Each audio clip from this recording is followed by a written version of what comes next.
Bismillahirrahmanirrahim. Assalamualaikum warahmatullahi wabarakatuh. Nama saya Amin Mursyid bin Zakaria, nombor metrik 060766. Jadi insya-Allah pada hari ini kumpulan kami akan membentangkan satu tugasan yang bertajuk Ibrah dari sirah Nabi Muhammad SAW sebelum kerasulan dalam kehidupan. Okey, jadi insya-Allah saya akan membentangkan pada bahagian pendahuluan. Jadi sirah Nabi Muhammad SAW adalah pelaksanaan dari ajaran-ajaran Islam sebagaimana yang dikehendaki oleh Allah Subhanahu Wa Taala untuk dijadikan model kepada manusia yang mesti dihayati oleh setiap individu Muslim dalam kehidupan. Dalam mengkagumi sirah Nabi SAW dan ketokohan baginda dalam membina sebuah tamadun manusia yang berbaksikan ajaran tauhid dan membasmi amalan serta budaya jahiliah, Kejayaan ini juga mestilah dilihat bermula dari latar belakang sirah kehidupan baginda sebelum dilantik menjadi Rasul. 3 ayat yang merumuskan perjalanan 40 tahun Rasulullah SAW. Ayat 6 hingga 8 dari surah Ad-Duha yang berbunyi, A'udzubillahi minasyaitonirrajim. Bismillahirrahmanirrahim. Alam yajidka yatiman fa'awa wa wajadaka dhallan fahada wa wajadaka ailan fa'aghna. Sadaqallahul azim. Yang bermaksud, bukankah dia mendapati engkau yatim piatu, lalu ia memberikan perlindungan, dan didapatinya engkau mencari-cari jalan yang benar, lalu ia memberikan hidayah petunjuk dengan wahyu Al-Quran, dan didapatinya engkau miskin, lalu ia memberikan kekayaan. Allah mengingatkan kepada Rasulullah SAW saat di mana baginda yatim dahulu. Allah tidak pernah melupakan baginda. Begitu jugalah saat kesusahan yang melanda pada baginda. Allah tidak pernah meninggalkan baginda Rasulullah SAW.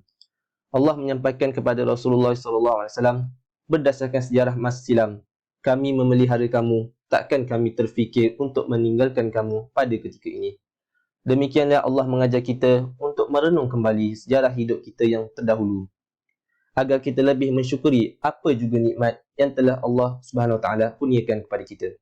Ada kejadian-kejadian lampau yang sengaja Allah Subhanahu Wa Taala hadirkan untuk kita kembali merenung di masa hadapan, lalu bersyukur kepada Allah Subhanahu Wa Taala atas segala apa yang terjadi. Setiap yang berlaku itu pasti ada hikmahnya. Okay, seterusnya, Nabi Muhammad SAW, baginda membesar menjadi pemuda yang dikenali dengan kejujuran, sehingga baginda mendapat gelaran Al-Amin yang bererti orang yang dipercayai. Sehingga kan baginda Nabi Muhammad SAW diberi kepercayaan untuk menjalankan perniagaan. Okey.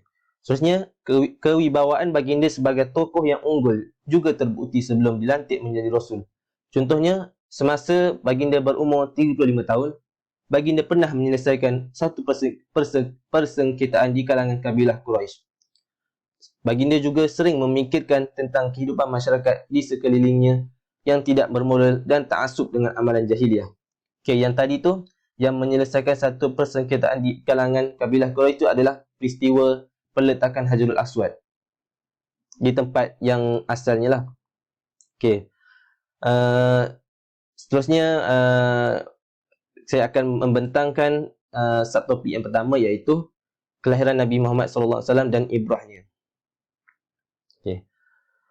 Al-Quran sebagai kitab suci umat Islam mengakui secara tegas bahawa Nabi Muhammad SAW adalah uswatun hasanah atau contoh teladan yang terbaik bagi umat manusia. Kepentingan akhlak dalam risalah Nabi Muhammad SAW adalah untuk membangunkan masyarakat menerusi pembinaan karakter yang diajarkan menerusi teladan yang telah dipamerkan oleh baginda. Justru meletakkan Al-Quran dan sunnah Nabi Muhammad SAW sebagai panduan hidup merupakan akhlak mahmudah bagi orang yang beriman dan bertakwa. Akhlak yang dimiliki oleh Rasulullah SAW merangkumi seluruh kehidupan yang dilalui oleh baginda, seperti suka memaafkan, bertolak ansur, sabar, adil, penuh kasih sayang dan rendah hati dalam semua perkara. Jadi, kita mestilah mencontohi Nabi Muhammad SAW dari segala aspek dalam kehidupan kita, kerana baginda sebagai uswatun hasanah dan contoh terbaik bagi seluruh umat manusia, serta akhlak Nabi SAW juga disebut sebagai Al-Quran. Sekian daripada saya. Wabillahi taufiq wal hidayah. Wassalamualaikum warahmatullahi wabarakatuh. Terima kasih. Bismillahirrahmanirrahim. Assalamualaikum warahmatullahi taala wabarakatuh. Saya Muslim bin Mukhtar, nombor matrik 061736. InsyaAllah saya akan bentangkan tajuk kisah pembedahan dada Nabi Muhammad sallallahu alaihi wasallam. Cerita dimulai ketika baginda Nabi Muhammad sallallahu alaihi wasallam tinggal bersama ibu susuannya, iaitu Halimatus Sa'diyah di kampung Bani Sa'id. Ketika itu juga baginda berumur 4 tahun. Terdapat beberapa riwayat dan sabit pembedahan dada Nabi Muhammad sallallahu alaihi wasallam sebelum baginda dilantik menjadi rasul. Ini seperti dalam riwayat Muslim dalam sahihnya daripada Anas bin Malik. Ringkasnya dinyatakan begini: Rasulullah sallallahu alaihi wasallam telah didatangi oleh malaikat Jibril alaihi salam ketika baginda sallallahu alaihi wasallam sedang bermain-main bersama budak-budak kecil yang lain. Kemudian Jibril AS datang mengambil baginda lalu merebahkan baginda sallallahu alaihi wasallam. Selepas itu Jibril AS telah membelah dada baginda dengan mengeluarkan segumpal darah daripada hati baginda, sambil berkata, ini adalah bahagian syaitan yang terdapat di dalam dirimu. Kemudian Jibril AS menyucikannya di dalam sebuah bekas yang diperbuat daripada emas dengan menggunakan air zam-zam. Setelah itu Jibril AS menjahitnya kembali dan mengembalikan baginda sallallahu alaihi wasallam di tempat pemandannya tadi. Hadis riwayat Muslim. Jadi antara ibrah yang boleh kita dapat daripada hadis dan kisah ini ialah seseorang pemimpin haruslah bersih dari segala kecenderungan yang dapat mengakibatkan misi dakwahnya tergendala. Selain calon-calon bakal pemimpin, haruslah dididik dan dibekali dengan kesucian jiwa, ilmu dan kekuatan mental, supaya segala tindakan yang dibuat berlandaskan syariat Islam dan bukan mengikut hawa nafsu semata-mata. Okey, baik. Subtopik seterusnya ialah bermulanya pekerjaan Nabi Muhammad sallallahu alaihi wasallam sebagai pengembala kambing. Jika dilihat kepada sirah Nabi Muhammad sallallahu alaihi wasallam, antara pengalaman hidup yang menguatkan baginda Nabi Muhammad sallallahu alaihi wasallam ialah permulaan kehidupan baginda yang begitu sukar. Ketika lahir, baginda tidak sempat mengenali bapanya kerana telah menjadi yatim ketika berusia 2 bulan kandungan. Kemudian ibunya pula telah meninggal dunia ketika baginda masih lagi kanak-kanak. Ketika baginda meningkat remaja, baginda diajar untuk mengembala kambing. Jika dilihat kepada kehidupan remaja baginda yang begitu sukar, namun baginda belajar dan berdikari untuk menyara kehidupannya dengan memulakan pekerjaan yang baik, iaitu sebagai pengembala kambing. Jika dilihat pekerjaan mengembala kambing ini bukan sahaja Nabi Muhammad sallallahu alaihi wasallam, bahkan ianya telah dilakukan oleh Nabi dan Rasul terdahulu. Daripada Abu Hurairah radhiyallahu anhu, Rasulullah sallallahu alaihi wasallam bersabda, tidak ada Nabi kecuali pernah mengembala kambing. Hadis riwayat Bukhari. Jadi apa yang dapat kita ambil ibrah daripada pekerjaan mengembala kambing ini, ianya dapat melahirkan sifat sabar, iaitu sabar dengan cuaca panas, sabar dengan kerenah kambing-kambing. Jadi sekaligus dapat menjadikan Nabi ini dapat belajar menguruskan dan sabar dalam menguruskan kerenah manusia. Yang kedua, dapat menjadikan sebagai latihan sebelum diberikan tanggungjawab dan amanah yang lebih besar. Dengan ini dengan menggembala kambing dapat menjadikan baginda tabah dalam menghadapi urusan dalam Islam. Wallahu a'lam. Bismillahirrahmanirrahim. Assalamualaikum warahmatullahi wabarakatuh. Nama ana Muhammad Irfan bin Nasri, nombor matriks 060004. Di sini ana akan menyambung pembentangan fiqh sirah dalam bab pertemuan Padri Buhairah dengan Rasulullah sallallahu alaihi wasallam di dalam usia kecil. Abu Talib bermusafir ke Syam bersama dengan Nabi Muhammad sallallahu alaihi wasallam di dalam rombongan syekh-syekh Quraisy. Apabila mereka melihat seorang padri, mereka turun daripada kenderaan tunggangannya, lalu padri itu berjalan di celah-celah mereka sehingga dia memegang tangan Rasulullah sallallahu alaihi wasallam.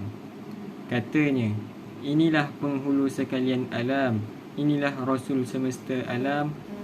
Allah Subhanahu wa taala mengutusnya sebagai rahmat sekalian alam." Lalu syekh-syekh Quraisy bertanya kepadanya, "Bagaimana kamu tahu?" Jawabnya, "Sesungguhnya jika kamu perhatikan, di bukit itu tidak ada satu pokok dan batu pun, melainkan ia bersujud, dan keduanya tidak sujud melainkan kepada seorang Nabi. Dan sesungguhnya aku mengetahui sebagai Nabi terakhir melalui tanda kenabian di bawah tulang bahunya seperti buah apel." Ketika pendeta itu berdiri di hadapan mereka, dia menyeru mereka agar tidak membawa baginda kerana takut sekiranya orang mengetahui sifat itu, maka mereka akan membunuhnya. Katanya, "Aku menyeru kamu dengan nama Allah Subhanahu wa taala. Siapakah di antara kamu kaum kerabatnya?" Mereka menjawab, "Abu Talib." Maka dia terus memujuknya sehingga Abu Talib membawa baginda pulang. Pelajaran yang dapat dipetik daripada kisah Buhairah ada beberapa perkara. Di antaranya, yang pertama, sesungguhnya orang-orang benar daripada pendeta-pendeta ahli kitab mengetahui bahawa Muhammad sallallahu alaihi wasallam adalah rasul yang diutuskan kepada manusia. Mereka mengetahui yang demikian pada apa yang mereka dapati daripada tanda-tanda dan sifat-sifat baginda di dalam kitab-kitab mereka. Yang kedua, sesungguhnya Nabi Muhammad sallallahu alaihi wasallam mengambil pelajaran daripada perjalanan dan pengembaraannya bersama bapa saudaranya dan syekh-syekh Quraisy, yang mana baginda dapat mengambil faedah daripada pandangan-pandangan mereka kerana mereka adalah orang-orang yang berpengetahuan dan berpengalaman. Seterusnya kita masuk kepada bab perniagaan dengan harta Khadijah dan perkahwinan baginda sallallahu alaihi wasallam dengannya. Khadijah binti Khuwailid radhiyallahu anha, seorang saudagar yang masyhur dengan kemuliaan budi dan kekayaan hartanya. Apabila Khadijah mendengar perihal peribadi Nabi Muhammad sallallahu alaihi wasallam yang jujur, amanah dan akhlak yang terpuji, beliau terus mempelawa Nabi Muhammad sallallahu alaihi wasallam supaya menjalankan perniagaan ke Syam dengan hartanya dan sanggup memberi keuntungan yang lebih daripada apa yang pernah diberikan kepada orang lain. Baginda menerima tawaran itu dan terus bermusafir ke Syam bersama dengan orang suruhan Khadijah yang bernama Maisarah. Sebagaimana perjalanannya menjadi sebab perkahwinannya dengan Khadijah setelah Maisarah menceritakan kepadanya tentang budi pekerti dan kejujurannya, dan Khadijah melihat keberkatan pada hartanya yang tidak pernah dilihat sebelum ini. Lalu Khadijah menyatakan hasrat hatinya kepada sahabatnya Nafisah binti Munabbih. Kemudian Nafisah pergi menemui baginda sallallahu alaihi wasallam untuk menyampaikan tawaran Khadijah kepadanya. Tawaran Khadijah disambut baik oleh Nabi sallallahu alaihi wasallam, dan tanpa membuang masa, baginda terus menyatakan hasrat hatinya yang mulia itu kepada bapa-bapa saudaranya, dan mereka pun bersetuju. Lalu Sayyidina Hamzah bin Abdul Muttalib pergi bersamanya untuk meminangnya. Kemudian Rasulullah sallallahu alaihi wasallam menikahinya dengan mas kahwin 20 ekor unta. Beliau wanita pertama yang dinikahi Rasulullah sallallahu alaihi wasallam, dan baginda tidak menikahi selainnya sehingga beliau meninggal dunia. Faedah daripada cerita di atas, yang pertama, sesungguhnya amanah dan kejujuran termasuk sifat-sifat peniaga yang berjaya. Sifat amanah dan kejujuran peribadi Nabi Muhammad sallallahu alaihi wasallam di dalam perniagaan yang menimbulkan keinginan Khadijah untuk menyerahkan hartanya kepada baginda untuk diniagakan dan dibawanya ke Syam. Lalu Allah Subhanahu wa taala memberkati perniagaannya, dan Allah Subhanahu wa taala membukakan baginya pintu-pintu kebaikan yang layak dengan kemuliaan pekertinya.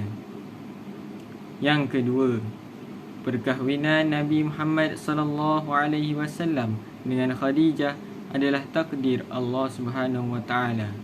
Sesungguhnya Allah Subhanahu wa taala telah memilih bagi nabinya isteri yang boleh membantu dan meringankan apa yang menimpanya, serta menolongnya untuk memikul beban-beban risalah dan hidup dalam suka dukanya. Bismillahirrahmanirrahim. Assalamualaikum warahmatullahi wabarakatuh. Nama saya Ammar An-Nu'man bin Yasir, nombor metrik 06003. Jadi peristiwa seterusnya ialah peristiwa pembinaan semula Kaabah oleh kaum Quraisy. Semasa Rasulullah SAW berumur 35 tahun, kaum Quraisy ingin mendirikan dan membangunkan semula Kaabah, yang mana pada ketika itu Kaabah berada dalam kondisi yang tidak kukuh dan hampir runtuh. Oleh kerana ketidakkukuhan Kaabah pada ketika itu, harta yang disimpan di dalam Kaabah seringkali dicuri oleh segerombolan pencuri.